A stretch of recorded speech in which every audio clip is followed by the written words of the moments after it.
Hi hello ನಮಸ್ಕಾರ ಸ್ನೇಹಿತರೆ, welcome back to poster. ಇವತ್ತು ನಾವು ರೀಸೆಂಟ್ ಆಗಿ ತಮಿಳ್ ಲ್ಯಾಂಗ್ವೇಜ್ ನಲ್ಲಿ ರಿಲೀಸ್ ಆದ ಮೂವಿ ತೆಲುಗು ಸೈತಂ ಸ್ಟೋರಿನ ನೋಡೋಣ.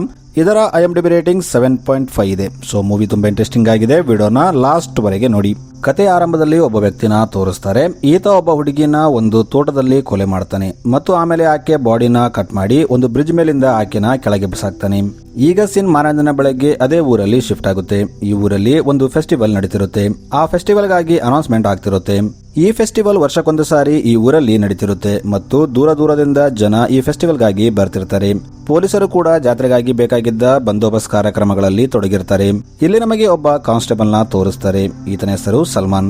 ಇಲ್ಲಿ ಈತ ಒಬ್ಬ ಮೆಂಟಲ್ ವ್ಯಕ್ತಿಗೆ ಊಟ ಕೊಡ್ತಿರ್ತಾನೆ. ಇಲ್ಲಿ ನಮಗೆ ಗೊತ್ತಾಗೋ ವಿಷಯ ಏನಂದ್ರೆ ಸಲ್ಮಾನ್ ಡೈಲಿ ಬೆಳಗ್ಗೆ ಆತನಿಗೆ ಊಟ ಕೊಡ್ತಿರ್ತಾನೆ. ಈಗ ಸೀನ್ ಜಮಾಲ್ ಅನ್ನೋ ಹುಡುಗನ ಕಡೆ ಶಿಫ್ಟ್ ಆಗುತ್ತೆ. ಈತ ಆಟೋ ಡ್ರೈವರ್ ಆಗಿರ್ತಾನೆ. ಈತನಿಗೆ ತನ್ನ ಒಂದು ಸ್ವಂತ ಆಟೋ ತಗೊಂಡು ಚೆನ್ನಾಗಿ ದುಡಿದು ತನ್ನ ಫ್ಯಾಮಿಲಿನ ಚೆನ್ನಾಗಿ ನೋಡ್ಕೋಬೇಕೆಂಬ ಆಸೆ ಇರುತ್ತೆ. ಇನ್ನೊಂದು ಕಡೆ ಸ್ವಾತಿನ ತೋರಿಸ್ತಾರೆ. ಸ್ವಾತಿ ಒಂದು ಬ್ಯೂಟಿ ಪಾರ್ಲರ್ ನಲ್ಲಿ ಕೆಲಸ ಮಾಡ್ತಿರ್ತಾಳೆ. ಸ್ವಾತಿಗೆ ಎಲ್ಲೇ ಹೋಗ್ಬೇಕಾಗಿದ್ರು ಆಕೆ ಜಮಾಲ್ಗೆ ಕಾಲ್ ಮಾಡಿ ಕರೆತಿರ್ತಾಳೆ. ಆತನ ಆಟೋದಲ್ಲಿ ಆಕೆ ತಿರುಗ್ತಿರ್ತಾಳೆ. ಇಲ್ಲಿಂದ ವಿಜಯ್ ಅನ್ನೋ ವ್ಯಕ್ತಿನ ತೋರಿಸ್ತಾರೆ. ಈತ ತನ್ನ ಮನೆಯಲ್ಲಿ ಎಲ್ಲರಿಂದ ಬಯಸ್ಕೊತಿರ್ತಾನೆ. ಯಾಕಂದ್ರೆ ಈತ ಯಾವ ಕೆಲಸ ಮಾಡ್ತಿರಲ್ಲ, ಬರೀ ಊಟ ಮಾಡೋದು ತಿರುಗೋದು ಮಾಡ್ತಿರ್ತಾನೆ. ಈಗ ಸೀನ್ ಸುರೇಶ್ ಕಡೆ ಶಿಫ್ಟ್ ಆಗುತ್ತೆ. ಈತ ಒಬ್ಬ ಬೈಕ್ ಮೆಕ್ಯಾನಿಕ್ ಆಗಿರ್ತಾನೆ. ಜಮಾಲ್, ವಿಜಯ್ ಮತ್ತು ಸುರೇಶ್ ಬೆಸ್ಟ್ ಫ್ರೆಂಡ್ಸ್ ಆಗಿರ್ತಾರೆ. ಇವರು ತಮ್ಮ ಕೆಲಸ ಮುಗಿಸ್ಕೊಂಡು ಸಾಯಂಕಾಲ ಆದಾಗ ಪಾರ್ಟಿ ಮಾಡ್ತಿರ್ತಾರೆ. ಇನ್ನೊಂದು ಕಡೆ ಪೊಲೀಸರನ್ನ ತೋರಿಸ್ತಾರೆ. ಇವರು ಊರಲ್ಲಿ ಹೆಚ್ಚಾಗ್ತಿರೋ ಡ್ರಗ್ಸ್ ದಂಧೆ ಬಗ್ಗೆ ಎನ್ಕ್ವೈರಿ ಮಾಡ್ತಿರ್ತಾರೆ. ಇಲ್ಲಿ ಇವರಿಗೆ 3 ಜನ ಹುಡುಗರು ಸಿಗ್ತಾರೆ. ಇವರು ಅವರನ್ನ ಕರ್ಕೊಂಡು ಬಂದು ಎನ್ಕ್ವೈರಿ ಮಾಡ್ತಿರ್ತಾರೆ. ಆಗ ಅಲ್ಲಿ MLA PA ಬರ್ತಾನೆ. ಯಾಕಂದ್ರೆ ಆ ಮೂವರಲ್ಲಿ ಒಬ್ಬ ಹುಡುಗ MLA ಮಗ ಆಗಿರ್ತಾನೆ. ಈ MLA PA ಪೊಲೀಸರಿಂದ ಜಗಳ ಮಾಡಿ ಆ ಹುಡುಗನನ್ನ ಅಲ್ಲಿಂದ ಕರ್ಕೊಂಡು ಹೋಗ್ತಾನೆ. ಪೊಲೀಸರು ಕೂಡ ಆತ ರೂಲಿಂಗ್ ಪಾರ್ಟಿ MLA ಆಗಿದ್ದರಿಂದ ಏನು ಹೇಳದೆ ಅಲ್ಲಿಂದ ಕಳಿಸ್ಬಿಡ್ತಾರೆ. ಈ ಕಡೆ ಜಮಾಲ್, ಸುರೇಶ್ ಮತ್ತು ವಿಜಯ್ ಜಮಾಲ್ಗಾಗಿ ಒಬ್ಬ ಹುಡುಗಿನ ನೋಡೋಕೆ ಹೋಗಿರ್ತಾರೆ. ಇಲ್ಲಿವರು ಆಲ್ರೆಡಿ ಹುಡುಗಿ ತಂದೆ ಜೊತೆ ಜಗಳ ಮಾಡ್ಕೊಂಡಿರ್ತಾರೆ. ಇವರು ಹುಡುಗಿ ತಂದೆನ ನೋಡಿ ಈತ ತಮಗೆ ತಮ್ಮ ಹುಡುಗಿನ ಕೊಡಲ್ಲ ಅಂತ ಅರ್ಥ ಮಾಡ್ಕೋತಾರೆ. ಹುಡುಗಿ ಕಡೆಯವರು ಏನು ಹೇಳದೆ ಇವರೇ ಅಲ್ಲಿಂದ ಎದ್ದು ಹೋಗ್ಬಿಡ್ತಾರೆ. ದಾರಿಯಲ್ಲಿ ಪೊಲೀಸರು ಎಲ್ಲಾ ವೆಹಿಕಲ್ಸ್ ನಿಂದ್ರಿಸಿ ಚೆಕ್ ಮಾಡ್ತಿರ್ತಾರೆ. ಯಾಕಂದ್ರೆ ಊರಲ್ಲಿ ಡ್ರಗ್ಸ್ ದಂಧೆ ಜಾಸ್ತಿ ಆಗಿರುತ್ತೆ. ಈಗ ಅದೇ ದಾರಿಯಿಂದ ಜಮಾಲ್, ಸುರೇಶ್ ಮತ್ತು ವಿಜಯ್ ಕೂಡ ಹೋಗ್ತಿರ್ತಾರೆ. ಜಮಾಲ್ ಆಟೋ ಓಡಿಸ್ತಿರ್ತಾನೆ. ಇಲ್ಲಿ SI ಜಮಾಲ್ ಆಟೋನ ನಿಂದ್ರಿಸಿ ನೀನು ಯೂನಿಫಾರ್ಮ್ ಹಾಕೊಂಡಿಲ್ಲ, 2,000 ಫೈನ್ ಕಟ್ಟು ಅಂತ ಹೇಳ್ತಾನೆ. ಆದ್ರೆ ಜಮಾಲ್, ಸರ್ ನಾನು ಬೇರೆ ಕಡೆಯಿಂದ ಬರ್ತಾ ಇದ್ದೀನಿ, ಇವತ್ತು ನಾನು ಆಟೋ ಓಡಿಸ್ತಾ ಇಲ್ಲ, ನಾನು ಹುಡುಗಿ ನೋಡೋಕೆ ಹೋಗಿದ್ದೆ ಅಂತ ಹೇಳ್ತಾನೆ. ಆದ್ರೆ ಇನ್ಸ್ಪೆಕ್ಟರ್ ಕೇಳದೆ ನೀನು ಎಲ್ಲಿಯಾದ್ರೂ ಹೋಗು, ಆದ್ರೆ ಆಟೋ ನಡೆಸ್ತಿದ್ರೆ ನೀನು ಯೂನಿಫಾರ್ಮ್ ಖಂಡಿತ ಹಾಕೊಳ್ಳೇಬೇಕು ಅಂತ ಹೇಳ್ತಾನೆ. ಆದ್ರೆ ಜಮಾಲ್, ಸರ್ ನನ್ನ ಹತ್ರ 2,000 ರೂಪಾಯಿ ಇಲ್ಲ, ಕೇವಲ 500 ಇದೆ ಅಂತ ಹೇಳ್ತಾನೆ. ಹೀಗೆ ಮಾತಿಗೆ ಮಾತು ಬೆಳೆದು ಜಮಾಲ್ ಮತ್ತು SI ನಡುವೆ ಜಗಳ ಆಗುತ್ತೆ. ಜಮಾಲ್ ಫ್ರೆಂಡ್ಸ್ ಜಮಾಲ್ನ ತಡಿತಿರ್ತಾರೆ. ಇನ್ನು ಪೊಲೀಸರು SIನ ತಡಿತಿರ್ತಾರೆ. ಪೊಲೀಸರು ಜಮಾಲ್ನ ನೀನು ಇಲ್ಲಿಂದ ಹೋಗು ಅಂತ ಅವನನ್ನ ಅಲ್ಲಿಂದ ಕಳಿಸ್ಬಿಡ್ತಾರೆ. ಆದ್ರೆ SI ಜಮಾಲ್ಗೆ ಒಂದಲ್ಲ ಒಂದು ದಿನ ನೀನು ನನ್ನ ಕೈಗೆ ಸಿಗ್ತೀಯಾ, ಆಗ ನಿನ್ನ ನೋಡ್ಕೋತೀನಿ ಅಂತ ವಾರ್ನಿಂಗ್ ಕೊಡ್ತಾನೆ. ಈಗ ಸೀನ್ ಸ್ವಾತಿ ಕಡೆ ಶಿಫ್ಟ್ ಆಗುತ್ತೆ. ಸ್ವಾತಿ ತನ್ನ ಫ್ರೆಂಡ್ಗೆ ಕಾಲ್ ಮಾಡಿ ನಮ್ಮ ಊರಲ್ಲಿ ಒಂದು ಫೆಸ್ಟಿವಲ್ ಇದೆ, ಅದನ್ನ ನೋಡಕ್ಕೆ ಊರಿಂದ ತುಂಬಾ ಜನ ಬರ್ತಾರೆ, ನೀನು ಕೂಡ ಈ ಸಾರಿ ಬಾ ಅಂತ ಕರೀತಾಳೆ. ಆಗ ಸ್ವಾತಿ ಫ್ರೆಂಡ್ ಆಯ್ತು, ನಾನು ಖಂಡಿತ ಬರ್ತೀನಿ ಅಂತ ಹೇಳ್ತಾಳೆ. ಈ ಕಡೆ ಸಲ್ಮಾನ್ ಆ ಹುಚ್ಚ ವ್ಯಕ್ತಿ ಹತ್ರ ಹೋಗಿ ಅವನಿಗೆ ಊಟ ಕೊಡ್ತಾನೆ ಮತ್ತು ಆತನಿಗೆ 1 ವಾರದವರೆಗೆ ನಾನು ಫೆಸ್ಟಿವಲ್ ನಲ್ಲಿ ಬ್ಯುಸಿ ಇರ್ತೀನಿ, ಅವಾಗ ನಿನಗೆ ಯಾರು ಊಟ ಕೊಡ್ತಾರೆ, ನಾನು ಒಂದು ಕೆಲಸ ಮಾಡ್ತೀನಿ, ಹೋಟೆಲ್ ಅವನ ಹತ್ರ ಮಾತಾಡಿರ್ತೀನಿ, ನೀನು ಅವನ ಹತ್ರ ಹೋಗಿ ಡೈಲಿ ಊಟ ಮಾಡು ಅಂತ ಹೇಳ್ತಾನೆ. ಆಮೇಲೆ ಈತ ಹೋಟೆಲ್ ಅವನ ಹತ್ರ ಹೋಗಿ ಆ ವ್ಯಕ್ತಿಗೆ ಡೈಲಿ ಊಟ ಕೊಡುವಂತ ಮಾತಾಡಿ ಹೋಗ್ತಾನೆ. ಈಗ ಅದೇ ದಿನ ರಾತ್ರಿ ಫೆಸ್ಟಿವಲ್ ಸ್ಟಾರ್ಟ್ ಆಗುತ್ತೆ. ಇಲ್ಲಿ ಒಬ್ಬ ಫಾರಿನ್ ಹುಡುಗಿನ ತೋರಿಸ್ತಾರೆ. ಈಕೆ ಇಲ್ಲಿ ಬ್ಲಾಗಿಂಗ್ ಮಾಡ್ತಿರ್ತಾಳೆ. ಈಕೆ ಅಲ್ಲಿ ನಡೀತಿರುವ ಎಲ್ಲಾ ಘಟನೆಗಳನ್ನ ವಿಡಿಯೋ ಮಾಡ್ತಿರ್ತಾಳೆ. ಇಲ್ಲಿ ಕೆಲವು ಜನ ಇಸ್ಪೆಟ್ ಆಡ್ತಿರ್ತಾರೆ. ಆ ಹುಡುಗಿ ಅದನ್ನ ಕೂಡ ರೆಕಾರ್ಡ್ ಮಾಡ್ತಿರ್ತಾಳೆ. ಆಗ ಅಲ್ಲಿದ್ದ ಒಬ್ಬ ವ್ಯಕ್ತಿ ಇಸ್ಪೆಟ್ ಆಡೋದನ್ನ ವಿಡಿಯೋ ಮಾಡಬೇಡ ಅಂತ ಹೇಳ್ತಾನೆ. ಆದ್ರೆ ಆ ಹುಡುಗಿ ಕೇಳದೆ ಇಲ್ಲ, ನಾನು ಜಸ್ಟ್ ಬ್ಲಾಗಿಂಗ್ ಮಾಡ್ತಿದ್ದೀನಿ ಅಂತ ಹೇಳ್ತಾಳೆ. ಆಕೆ ಕೇಳದಿದ್ದಾಗ ಆ ವ್ಯಕ್ತಿ ಆ ಹುಡುಗಿಗೆ ಹೊಡಿತಾನೆ. ಆ ಹುಡುಗಿ ಕೂಡ ಸುಮ್ಮನಿರದೆ ಅವರ ಜೊತೆ ಫೈಟ್ ಮಾಡ್ತಾಳೆ. ಈಗ ಜಾತ್ರೆಯಲ್ಲಿ ಗಲಾಟೆ ಆಗ್ತಿದೆ ಅಂತ ಗೊತ್ತಾಗಿ ಪೊಲೀಸರು ಅಲ್ಲಿಗೆ ಬರ್ತಾರೆ. ಇವರು ಇಲ್ಲಿ ಬಂದು ಆ ಫಾರಿನ್ ಹುಡುಗಿ ಮತ್ತು ಅಲ್ಲಿ ಇಸ್ಪೆಟ್ ಆಡ್ತಿದ್ದ ಹುಡುಗರನ್ನ ಕರ್ಕೊಂಡು ಪೊಲೀಸ್ ಸ್ಟೇಷನ್ಗೆ ಹೋಗ್ತಾರೆ. ಇಲ್ಲಿ ಪೊಲೀಸರು ಆ ಹುಡುಗಿಗೆ ಸಾರಿ ಕೇಳ್ತಾರೆ ಮತ್ತು ಆ ಹುಡುಗರಿಗೆ ಫಾರಿನ್ ಹುಡುಗಿ ಜೊತೆ ಜಗಳ ಮಾಡ್ಕೊಂಡ್ರೆ ದೊಡ್ಡ ಇಶ್ಯೂ ಆಗುತ್ತೆ, ಈಕೆಗೆ ಸಾರಿ ಹೇಳಿ ಇಲ್ಲಿಂದ ಸುಮ್ಮನೆ ಹೋಗ್ಬಿಡಿ ಅಂತ ಹೇಳ್ತಾನೆ. ಅದೇ ಜಾತ್ರೆಯಲ್ಲಿ ಸ್ವಾತಿ ಜಮಾಲ್ಗೆ ಕಾಲ್ ಮಾಡಿ ನನ್ನ ಫ್ರೆಂಡ್ ಒಬ್ಬಕ್ಕೆ ಬರ್ತಿದ್ದಾಳೆ, ಆಕೆನ ಪಿಕಪ್ ಮಾಡೋಕೆ ಒಂದು ಲೊಕೇಶನ್ಗೆ ಕಳಿಸ್ತಾಳೆ. ಈಗ ಮಾರನೇ ದಿನ ಪೊಲೀಸರಿಗೆ ಒಂದು ಹುಡುಗಿ ಮರ್ಡರ್ ಆಗಿದೆ ಅಂತ ಇನ್ಫಾರ್ಮೇಶನ್ ಬರುತ್ತೆ.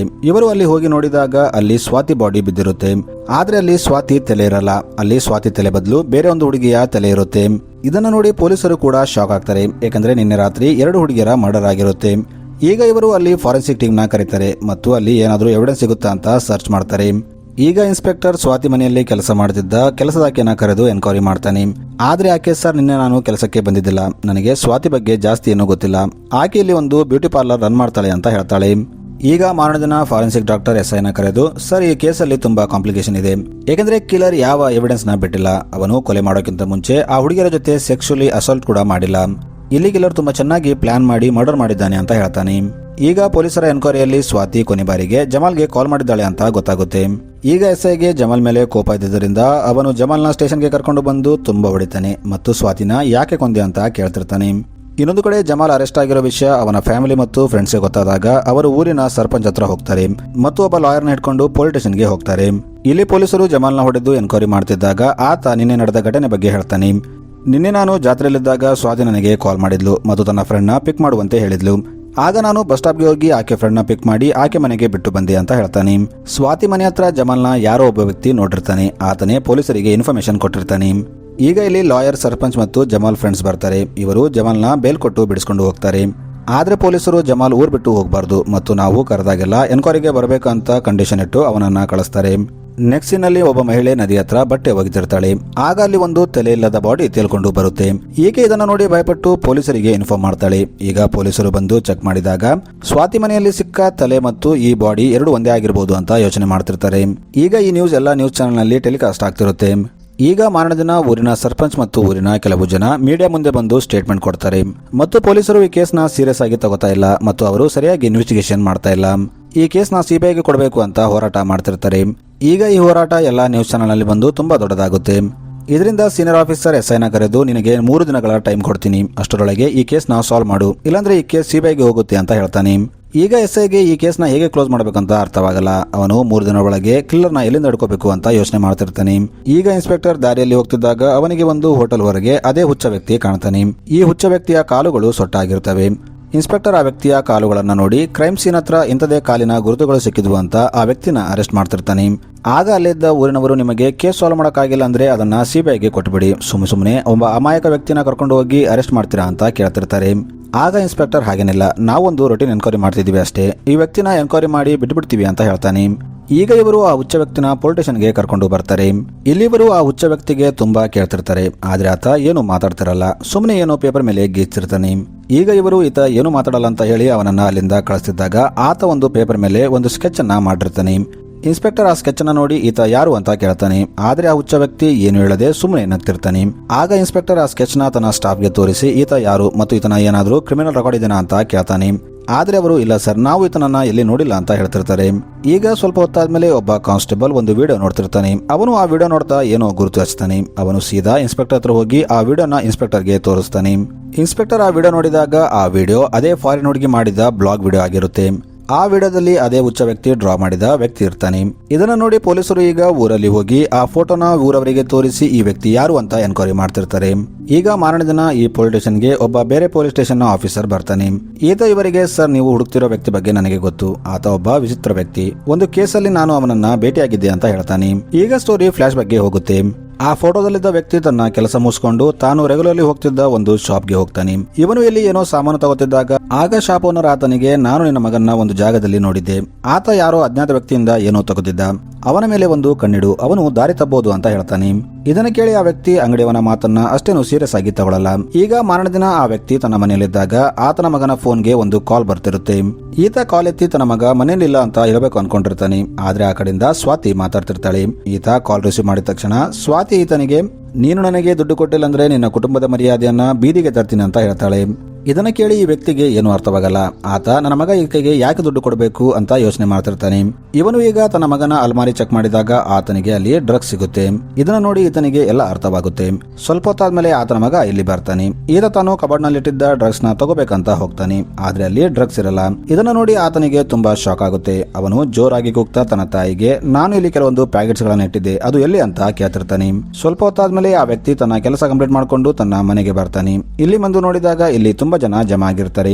ಈತ ಒಳಗೆ ಹೋಗಿ ನೋಡಿದಾಗ ಆತನ ಮಗ ಡ್ರಗ್ಸ್ ನಶೆಯಲ್ಲಿ ತನಗೆ ಡ್ರಗ್ಸ್ ಸಿಗದಿದ್ದಾಗ ತನ್ನ ತಾಯಿನೇ ಕೊಂದಿರ್ತಾನೆ ಮತ್ತು ಡ್ರಗ್ಸ್ ನಶೆ ಇಳಿದಾಗ ತಾನು ತನ್ನ ತಾಯಿನ ಕೊಂದಿದ್ದೀನಿ ಅಂತ ರಿಯಲೈಸ್ ಆಗಿ ತಾನು ಕೂಡ ಸೂಸೈಡ್ ಮಾಡ್ಕೊಂಡಿರ್ತಾನೆ. ಈಗ ಈ ವ್ಯಕ್ತಿ ತನ್ನ ಕುಟುಂಬದ ಈ ಪರಿಸ್ಥಿತಿನ ನೋಡಿ ತುಂಬಾ ಆಳ್ತಾನೆ. ಈಗ ಪ್ರೆಸೆಂಟ್ ನಲ್ಲಿ ಆ ಆಫೀಸರ್ ಇನ್ಸ್ಪೆಕ್ಟರ್ಗೆ, ಆಮೇಲೆ ಆ ವ್ಯಕ್ತಿ ಎಲ್ಲಿ ಹೋದ ಅಂತ ನನಗೆ ಗೊತ್ತಿಲ್ಲ ಅಂತ ಹೇಳ್ತಾನೆ. ಈಗ ಸೀನ್ ಮತ್ತೆ ಸ್ವಲ್ಪ ಫ್ಲಾಶ್ ಬ್ಯಾಕ್ಗೆ ಹೋಗುತ್ತೆ. ಇಲ್ಲಿ ನಮಗೆ ಒಂದು ವಿಷಯ ಗೊತ್ತಾಗುತ್ತೆ. ಸ್ವಾತಿ ಮತ್ತು ಆಕೆ ಫ್ರೆಂಡ್ ಬ್ಯೂಟಿ ಪಾರ್ಲರ್ ನೆಪದಲ್ಲಿ ಡ್ರಗ್ಸ್ ದಂಧೆ ಮಾಡ್ತಿರ್ತಾರೆ. ಇವರು ಬೇರೆ ವ್ಯಕ್ತಿಗಳಿಂದ ಡ್ರಗ್ಸ್ ತಗೊಂಡು ಡ್ರಗ್ಸ್ ಸಪ್ಲೈ ಮಾಡ್ತಿರ್ತಾರೆ. ಇವರು ಈಗ ಒಂದು ಬಸ್ಸಲ್ಲಿ ಹೋಗ್ತಿದ್ದಾಗ ಅದೇ ವ್ಯಕ್ತಿ ಆ ಬಸ್ಸಲ್ಲಿ ಇರ್ತಾನೆ.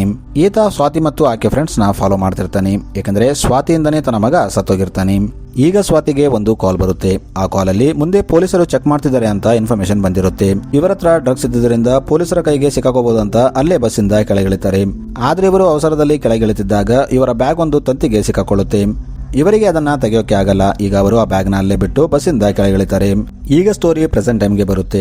ಈಗ ಪೊಲೀಸ್ ಸ್ಟೇಷನ್ಗೆ ಅದೇ ವ್ಯಕ್ತಿ ಬರ್ತಾನೆ. ಈತನ ಕೈಯಲ್ಲಿ ಒಂದು ಬ್ಯಾಗ್ ಇರುತ್ತೆ, ಅದರಿಂದ ಸ್ಮೆಲ್ ಬರ್ತಿರುತ್ತೆ. ಪೊಲೀಸರು ಆ ಬ್ಯಾಗ್ ನ ಓಪನ್ ಮಾಡಿ ನೋಡಿದಾಗ ಶಾಕ್ ಆಗ್ತಾರೆ, ಯಾಕಂದ್ರೆ ಅದರಲ್ಲಿ ಸ್ವಾತಿ ಹೆಡ್ ಇರುತ್ತೆ. ಈತ ಆ ಬ್ಯಾಗ್ ನ ಅಲ್ಲೇ ಇಟ್ಟು ಜೋರಾಗಿ ನಗೋಕೆ ಸ್ಟಾರ್ಟ್ ಮಾಡ್ತಾನೆ. ಈಗ ಮಾರನೇ ದಿನ ಪೊಲೀಸರು ಆ ವ್ಯಕ್ತಿನ ಕೋರ್ಟ್ಗೆ ಕರ್ಕೊಂಡು ಹೋಗ್ತಾರೆ. ದಾರಿಯಲ್ಲಿ ಇನ್ಸ್ಪೆಕ್ಟರ್ ಆ ವ್ಯಕ್ತಿಗೆ, ನೀನು ಆ ಇಬ್ಬರು ಹುಡುಗಿಯರನ್ನ ಕೊಂದಿದ್ದೇನೋ ನಿಜ, ಆದ್ರೆ ಅವರ ತಲೆಗಳನ್ನ ಯಾಕೆ ಚೇಂಜ್ ಮಾಡಿದ್ಯಾ ಅಂತ ಕೇಳ್ತಾನೆ. ಆಗ ವ್ಯಕ್ತಿ, ಆ ಇಬ್ಬರು ಹುಡುಗಿಯರಿಂದ ತುಂಬಾ ಜನರ ಜೀವನ ಹಾಳಾಗಿತ್ತು, ಅದಕ್ಕೆ ನಾನು ಹಾಗೆ ಮಾಡಿದೆ ಅಂತ ಹೇಳ್ತಾನೆ. ಈಗ ಈ ವ್ಯಕ್ತಿಗೆ ಶಿಕ್ಷೆ ಆಗುತ್ತೆ. ಈಗ ಸೀನ್ ಸೊಲ್ಮನ್ ಕಡೆ ಶಿಫ್ಟ್ ಆಗುತ್ತೆ. ಈತ ಆ ಕೇಸ್ ಮುಗಿದಿದ್ದಕ್ಕೆ ತುಂಬಾ ಖುಷಿಯಾಗಿರ್ತಾನೆ. ಈತ ದಾರಿಯಲ್ಲಿ ಹೋಗ್ತಿದ್ದಾಗ ತನ್ನ ಒಂದು ಫ್ಲಾಶ್ ಬ್ಯಾಕ್ ನ ನೆನಪು ಮಾಡ್ಕೋತಾನೆ. ಈತನಿಗೆ ಒಬ್ಬ ತಂಗಿ ಇರ್ತಾಳೆ. ಸೊಲ್ಮನ್ ತನ್ನ ತಂಗಿಯನ್ನ ತುಂಬಾ ಚೆನ್ನಾಗಿ ನೋಡ್ಕೊತಿರ್ತಾನೆ. ಆದ್ರೆ ಸೊಲ್ಮನ್ಗೆ ತನ್ನ ಡ್ಯೂಟಿಯಿಂದಾಗಿ ತನ್ನ ತಂಗಿ ಬಗ್ಗೆ ಜಾಸ್ತಿ ಕೇರ್ ಮಾಡೋಕೆ ಆಗ್ತಿರಲ್ಲ. ಇದರಿಂದ ಆತ ತನ್ನ ತಂಗಿಯನ್ನ ಒಂದು ಹಾಸ್ಟೆಲ್ ನಲ್ಲಿ ಜಾಯಿನ್ ಮಾಡ್ತಾನೆ. ಅದೇ ಹಾಸ್ಟೆಲ್ ನಲ್ಲಿ ಸ್ವಾತಿ ಮತ್ತು ಸ್ವಾತಿ ಫ್ರೆಂಡ್ ನ್ಯಾನ್ಸಿ ಕೂಡ ಇರ್ತಾರೆ. ಇವರು ಸೊಲ್ಮನ್ ತಂಗಿ ಜೊತೆ ಫ್ರೆಂಡ್ಶಿಪ್ ಮಾಡ್ಕೋತಾರೆ. ಇವರು ತುಂಬಾ ಕಡಿಮೆ ಟೈಮ್ ಅಲ್ಲಿ ಒಳ್ಳೆ ಫ್ರೆಂಡ್ಸ್ ಆಗ್ತಾರೆ. ಸೊಲ್ಮನ್ ತಂಗಿಗೆ ಸ್ವಾತಿ ಮತ್ತು ನ್ಯಾನ್ಸಿ ಡ್ರಗ್ಸ್ ದಂಧೆ ಮಾಡ್ತಾರೆ ಅಂತ ಗೊತ್ತಿರಲ್ಲ. ಅವತ್ತು ಬಸ್ಸಲ್ಲಿ ಸ್ವಾತಿ, ನ್ಯಾನ್ಸಿ ಮತ್ತು ಸೊಲ್ಮನ್ ತಂಗಿ ಕೂಡ ಇರ್ತಾರೆ. ಇವರು ಬಿಟ್ಟು ಬಂದ ಬ್ಯಾಗ್ ಅಲ್ಲಿ ಸೊಲ್ಮನ್ ತಂಗಿ ಐಡಿ ಕಾರ್ಡ್ ಇರುತ್ತೆ. ಈಗ ಪೊಲೀಸರಿಗೆ ಆ ಬ್ಯಾಗ್ ಸಿಕ್ಕಾಗ ಅದರಲ್ಲಿ ಸೊಲ್ಮನ್ ತಂಗಿ ಐಡಿ ಕಾರ್ಡ್ ಇರುತ್ತೆ. ಆಗ ಅವರು ಮೀಡಿಯಾ ಮುಂದೆ ಬಂದು ಸೊಲ್ಮನ್ ತಂಗಿ ಡ್ರಗ್ಸ್ ದಂಧೆ ಮಾಡ್ತಾಳೆ ಅಂತ ಹೇಳ್ತಾರೆ. ಇದರಿಂದ ನ್ಯೂಸ್ ಅವರು ಕೂಡ ಸೊಲ್ಮನ್ ತಂಗಿ ಡ್ರಗ್ಸ್ ದಂಧೆ ಮಾಡ್ತಾಳೆ ಅಂತ ಹೇಳ್ತಿರ್ತಾರೆ. ಇದರಿಂದ ಸೊಲ್ಮನ್ ತಂಗಿ ಬೇಜಾರಲ್ಲಿ ಸೂಸೈಡ್ ಮಾಡ್ಕೊಂಡು ಸತ್ತೋಗ್ತಾಳೆ. ಈ ವಿಷಯ ಆ ಸ್ಕೆಚ್ ಅಲ್ಲಿದ್ದ ವ್ಯಕ್ತಿಗೆ ಗೊತ್ತಾದಾಗ ಆತ ಸೊಲ್ಮನ್ ಹತ್ರ ಬಂದು, ಸಾರಿ ಸರ್, ನಾನೇ ಪೊಲೀಸರಿಗೆ ಆ ಮೂವರು ಬಸ್ಸಲ್ಲಿ ಹೋಗ್ತಿದ್ದಾರೆ ಅಂತ ಇನ್ಫಾರ್ಮೇಶನ್ ಕೊಟ್ಟಿದ್ದೆ. ನಿಮ್ಮ ತಂಗಿ ಇದರಲ್ಲಿ ಇನ್ವಾಲ್ವ್ ಆಗಿಲ್ಲ ಅಂತ ನನಗೆ ಗೊತ್ತಿದ್ದಿಲ್ಲ ಅಂತ ಹೇಳ್ತಾನೆ. ಆಗ ಸೊಲ್ಮನ್ ಆ ವ್ಯಕ್ತಿಗೆ ಒಂದು ಸತ್ಯವನ್ನ ಹೇಳ್ತಾನೆ. ಆಕ್ಚುಲಿ ಟಿವಿಯಲ್ಲಿ ಆ ನ್ಯೂಸ್ ಬರ್ತಿದ್ದಾಗ ಸೊಲ್ಮನ್ ತಂಗಿ ಅದನ್ನ ನೋಡ್ತಾಳೆ. ಈಕೆ ಸ್ವಾತಿಗೆ ಆ ಬ್ಯಾಗ್ ನಿಂದು, ಅದರಲ್ಲಿ ನನ್ನ ಐಡಿ ಕಾರ್ಡ್ ಸಿಕ್ಕಿದ್ದರಿಂದ ಅದನ್ನ ನನ್ನ ಬ್ಯಾಗ್ ಅಂತ ಅನ್ಕೊಂಡಿದ್ದಾರೆ, ನೀನು ಡ್ರಗ್ಸ್ ದಂಧೆ ಮಾಡ್ತೀಯಾ ಅಂತ ಕೇಳ್ತಾಳೆ. ಇಲ್ಲಿ ಸೊಲ್ಮನ್ ತಂಗಿಗೆ ಸ್ವಾತಿ ಮತ್ತು ನ್ಯಾನ್ಸಿ ಡ್ರಗ್ಸ್ ದಂಧೆ ಮಾಡ್ತಾರೆ ಅಂತ ಗೊತ್ತಾಗಿರುತ್ತೆ. ಆಗ ಆಕೆ ಈ ವಿಷಯನ ನಾನು ನನ್ನ ಅಣ್ಣನಿಗೆ ಹೇಳ್ತೀನಿ ಅಂತ ಟೆರೆಸ್ ಮೇಲೆ ಹೋಗಿ ತನ್ನ ಅಣ್ಣನಿಗೆ ಕಾಲ್ ಮಾಡ್ತಿರ್ತಾಳೆ. ಆದ್ರೆ ಸ್ವಾತಿ ಮತ್ತು ನ್ಯಾನ್ಸಿ ಈ ವಿಷಯ ಹೊರಗೆ ಬಂದ್ರೆ ತಮಗೆ ಜೈಲಾಗುತ್ತೆ ಅಂತ ಸೊಲ್ಮನ್ ತಂಗಿನ ಮೇಲಿಂದ ದೂಗ್ಬಿಡ್ತಾರೆ. ಸೊಲ್ಮನ್ ತಂಗಿ ಮೇಲಿಂದ ಕೆಳಗೆ ಬೀಳ್ತಿದ್ದಾಗ ಕೆಳಗೆ ಒಂದು ಕಬ್ಬಿಣದ ಪ್ಲೇಟ್ ಇರುತ್ತೆ. ಆಕೆ ತಲೆ ಆ ಕಬ್ಬಿಣದ ಪ್ಲೇಟ್ಗೆ ಕಟ್ಟಾಗಿ ಸಪರೇಟ್ ಆಗಿರುತ್ತೆ. ಈಗ ಆ ಸ್ಕೆಚ್ ಅಲ್ಲಿದ್ದ ವ್ಯಕ್ತಿ ಸೊಲ್ಮನ್ಗೆ, ಸರ್ ನೀವು ಚಿಂತೆ ಮಾಡಬೇಡಿ, ನಾವು ಸ್ವಾತಿ ಮತ್ತು ನ್ಯಾನ್ಸಿಯಿಂದ ನಮ್ಮ ಸೇಡನ್ನ ತೀರಿಸ್ಕೊಳ್ಳೋಣ ಅಂತ ಹೇಳ್ತಾನೆ. ಈಗ ಫೆಸ್ಟಿವಲ್ ದಿನ ಸ್ವಾತಿ ಮತ್ತು ನ್ಯಾನ್ಸಿನ ಸೊಲಮೋನೆ ಕೊಂದಿರ್ತಾನೆ ಮತ್ತು ಅವರ ಬಾಡಿನ ತಗೊಂಡು ಹೋಗಿ ಬ್ರಿಡ್ಜ್ ಇಂದ ಕೆಳಗೆ ಬಿಸಾಕಿರ್ತಾನೆ ಮತ್ತು ನ್ಯಾನ್ಸಿ ತಲೆನ ಒಂದು ಬ್ಯಾಗ್ ಅಲ್ಲಿ ಹಾಕೊಂಡು ಬಂದಿರ್ತಾನೆ. ಈಗ ಆ ವ್ಯಕ್ತಿ ಸೊಲಮನ್ಗೆ, ಸರ್ ನನ್ನ ಹತ್ರ ಕಳ್ಕೊಳ್ಳೋಕೆ ಏನೂ ಇಲ್ಲ, ನಿಮ್ಮ ಹತ್ರ ಬದುಕೋಕೆ ಪೂರ್ತಿ ಲೈಫ್ ಇದೆ, ಅದಕ್ಕೆ ಆ ಬ್ಯಾಗ್ ನನಗೆ ಕೊಡಿ, ನಾನು ಪೊಲಿಟಿಷನ್ ಅಲ್ಲಿ ಸರೆಂಡರ್ ಆಗ್ತೀನಿ ಅಂತ ಹೇಳ್ತಾನೆ. ಹೀಗೆ ಆ ವ್ಯಕ್ತಿ ಸ್ವಾತಿ ತಲೆನ ತಗೊಂಡು ಪೊಲಿಟಿಷನ್ ಅಲ್ಲಿ ಸರೆಂಡರ್ ಆಗಿರ್ತಾನೆ. ಈಗ ಪ್ರೆಸೆಂಟ್ ನಲ್ಲಿ ಸೊಲಮನ್ ತನ್ನ ತಂಗಿ ಸಮಾಧಿ ಹತ್ರ ಹೋಗ್ತಾನೆ ಮತ್ತು ಅಲ್ಲಿ ತುಂಬಾ ಫೀಲ್ ಆಗ್ತಿರ್ತಾನೆ. ಸೊ ಮೂವಿಲಿಗೆ ಎಂಡ್ ಆಗುತ್ತೆ. Thanks for watching.